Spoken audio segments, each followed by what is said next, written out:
Ayo YouTube, I had this game sitting in my Steam library for months, and as soon as I started playing, I couldn't stop. I put over 60 hours and I had well over 14 hours of footage to work with to make this video, and at some point or another, I just stopped recording because I was just flat out having a great time and just playing, and I knew I wasn't doing any commentating or anything while playing. But I wanted to make a video to truly show how awesome and addicting Motortown can be. So let's get into it. Motortown drops you in on a fairly large map. It's 2 islands connected with 2 ridiculously long bridges. And the more you start to do jobs and move around, you really start to get a feel of all the different towns and where more people are and places you can make a difference. And the reason I purchased this game was watching a YouTube video quite a while back, and I can't remember who it was, but they kept using the term "the island feels like really alive." And it's very true. The way the traffic flows and the way the people move and work around the areas. You get day and night, of course, and thick fog or even rain starts to come in from time to time. You know, in the game being on early access, you can adjust a lot of these things. You can even turn police completely off as well if you just don't want to have a bother with them. But of course, at the heart of Motortown is the driving itself.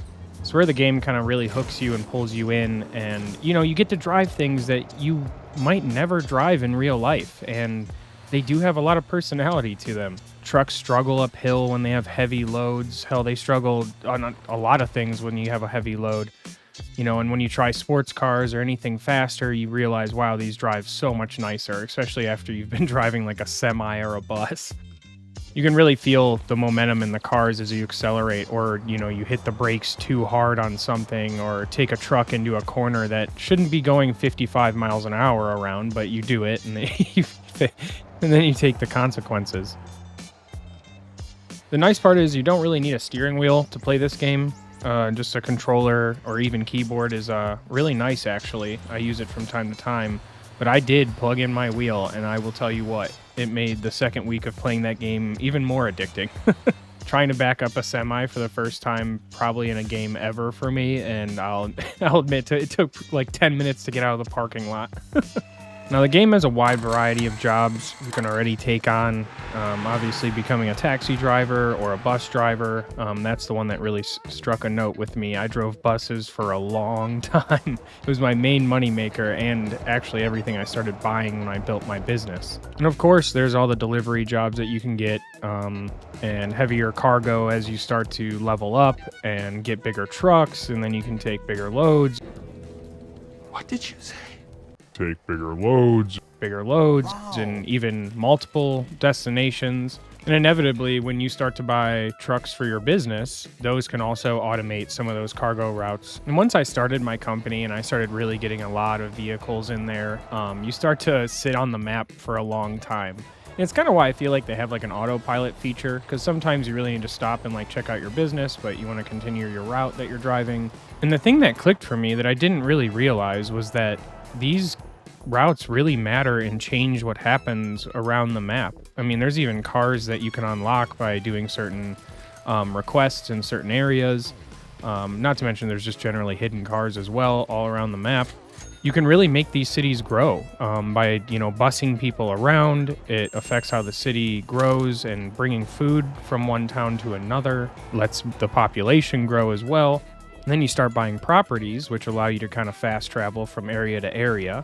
And something that I highly recommend is if you are using a certain place or business, you can go inside the contracts, which I didn't learn till like hour 50, and pay to have a fast travel location made at that business. It comes in handy when you need to do a lot of long drives, and it's easier to drive something back and just do half the drive, because then you can teleport back to the starting location, and there's usually a place to spawn a vehicle that you own or you can rent. So really, what makes this so addictive? It's generally the loop. I mean, you take a job, you complete it, you earn money, you're always getting experience. Every time you drive a vehicle, you're gaining experience for that style of vehicle and your driver level all at the same time. You know, and as you're leveling up, you're just like, man, I want to get to the next bus or the next truck so that I could buy a bigger truck for my business and make more money and profit more on, you know, running these routes. Because at times, you'll start routes and you have to let them run for a while, and they don't always profit. But Motortown doesn't rush you in any way. It's an open world and you can choose what you want to do, and hell, you can get on and just drive, and just hang out. It's a fantastic game to throw on Spotify and just cruise. It's that perfect balance of the freedom mixed with reward progression, and it just keeps you hooked and you keep coming back. And the part that really hooked me in was making my first depot and realizing I paid for it, I got the blueprints, which they don't show you, and I'll show you guys here on the map where that is. This is where the architect is, I believe. That's what he's called. But once I realized what it took to get those supplies, it made me almost regret buying as many buses as I did. But in order to make these H-beams, which really hit me in the face, because I was able to kind of get the cement made and get the plastics over and the oil that you have to go all the way to the bottom of the map for and bring it all the way back up. But these H-beams were awful. To get the iron and coal, you have to go down some of the worst trails in the game, and it's hard to take big trucks back there. My first attempts, I almost did it. I actually made it back, but I started to head down the trail to get out of there. And I was like, this is impossible. Like, I had even more weight and the tires were horrible. After some research, I found that the Jamusi, it uses 6-wheel drive, so it makes it really good off-road. And using the dump variation to get in and get coal and iron, which I learned way different.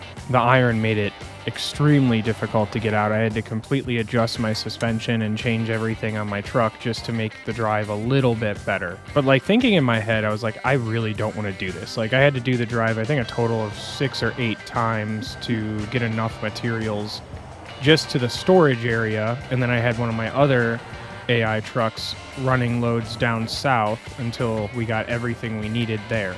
And these are one of those things, I'm sure on multiplayer, if I had people in my server helping me out, you could move this along a lot faster.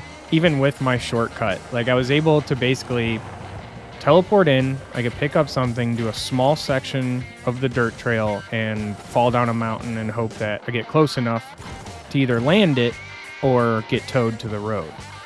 So I'm going to make a short of that, but I wanted to show you guys this little shortcut here going through the mountain and just kind of sending it. But finally, after so many hours, I was able to complete my first depot. And what a depot does mainly is that it allows your vehicles that are working for your company to stop in and get repairs without you having to open up the menu and do one by one. I won't lie, I do want to make another depot, but the thought of doing this task again sounds so daunting to me. But by far, my biggest moneymaker was the Gwangjin to Gappa run, and I built a bus specifically for it. I've lived in this bus so much. I've done a ton of things with this bus, but I got it set up for off-road the best that I could, and it makes the most money. I built my whole entire company off doing that run. But I'll admit, with all these jobs and all these opportunities and different ways to go about the game, even building houses and buying things to put in them, the game doesn't ever feel stale to me. And I haven't even touched multiplayer, and it's just each trip you take is so different. Every time I did that run from Gwangjin to Gappa, it never went like I hoped, I swear. I think I only got through there 1 or 2 times without needing a tow. I cheated and used some of the grass areas to get by because it's like basically impossible to get these buses through there. But it's one of the only buses you can really drive on those trails at all while taking basically the maximum people from Gwangjin. It's just so nice because you're always moving on to something new, whether it's another vehicle or another property that you want to buy so you can quickly get to another area and spawn in a vehicle, even for your business or yourself. And like so many other games that I love in this kind of genre, like Grand Theft Auto or even Wobbly Life that I like to play a lot, you get this freedom mixed with reward. You can sit in your car and just look at the sunset, or you can be going crazy and trying to get, every single job done the fastest you can. And it truly hits that spot where you're always finding something new and growing as a company or as a driver in yourself. And like, I haven't even done any racing yet or any of the law enforcement, and it's like that whole other style of gameplay is waiting for me. And it's just, I love growing this business. You know, I want to get it fully automated one day, and it's like so many vehicles are needed. This game quietly sneaks up on you. You play it once and you really like it, and before you know it, hours have passed and you're like, I need to drive just one more run, and then I'll get the next thing. Again, I can't wait to see what's to come with Motortown, but if you're looking for something that's kind of chill and it's rewarding and somewhat addicting, Motortown might be the right game for you. If you guys like what you saw, like and subscribe, and I'll see you on the next game.